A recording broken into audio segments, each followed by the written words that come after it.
All Nintendo video games are rated by the Entertainment Software Ratings Board and carry one of the following age-appropriate ratings. For additional information on game ratings, visit the ESRB at esrb.com.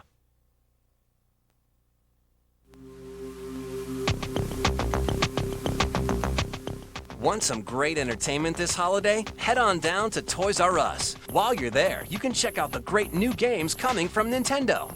The Legend of Zelda, Majora's Mask for the N64 is coming October 26th. Some consider it a sequel to the greatest video game ever. Others claim that it's much better than the original. Let's talk with the experts at Nintendo.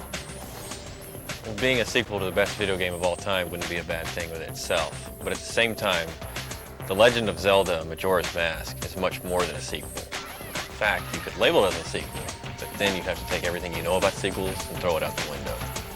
When you first start the game, you're riding through the forest on horseback, and then you come across a skull kid. Your horse rears up, and you fall off, and when you're knocked out, the kid actually comes up and takes your ocarina, and he also steals your horse, and that's kind of what starts it off. You got 72 hours to save the Earth. Link has to unravel the mystery of Majora's Mask within 72 hours, or else the moon will crash into the Earth. And if you can't solve the mystery within 72 hours, game over. There's 24 different masks in this game. If you take the Goron mask and you put it on, then you have the ability to turn into a Goron. You actually see him go through a transformation, and then he's a Goron, and you're able to do things you weren't normally able to do. You turn into a rolling Goron, and that's the only way to cross some parts of the game. If you get a Zora mask, instead of just kind of swimming on top of the water, you can actually put the Zora mask on and you have the ability to walk underwater. You can swim extremely fast underwater. And so there's a whole bunch to do under the water.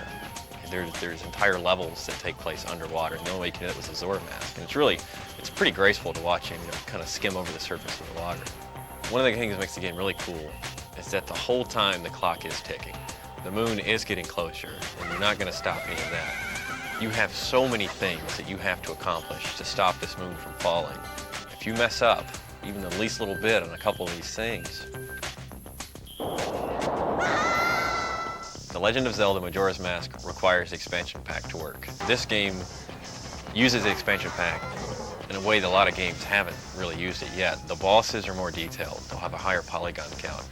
One boss in particular, the jungle boss, one of the first bosses you fight, if you start beating him, then he calls 6 bugs to his rescue, and so you have that many more things on the screen. We hit him a couple more times, then he releases about 300 butterflies into the air that will attack you. It's really incredible to see all that on screen. Everybody's going to love this game. Miyamoto is known for redefining the way games are supposed to be played, and this one's no exception. The Legend of Zelda Majora's Mask, your Link, and the world is waiting on you.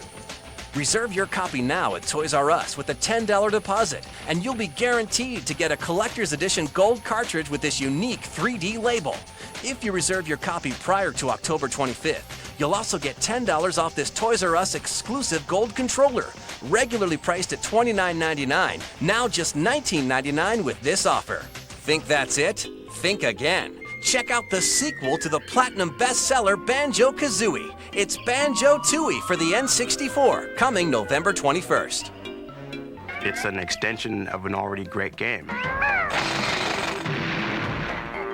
First off, you're given all of the old moves that you had before, and being Banjo-Tooie, there's going to be more moves, larger environments, better graphics. One of the coolest new team moves they have is a level where Banjo whips her out like a shotgun, and it goes immediately into first-person view, and that's how you do the entire level. In the first game, you could shoot blue eggs. In 2, you have all these different color eggs. The humor is definitely carrying over from the first game.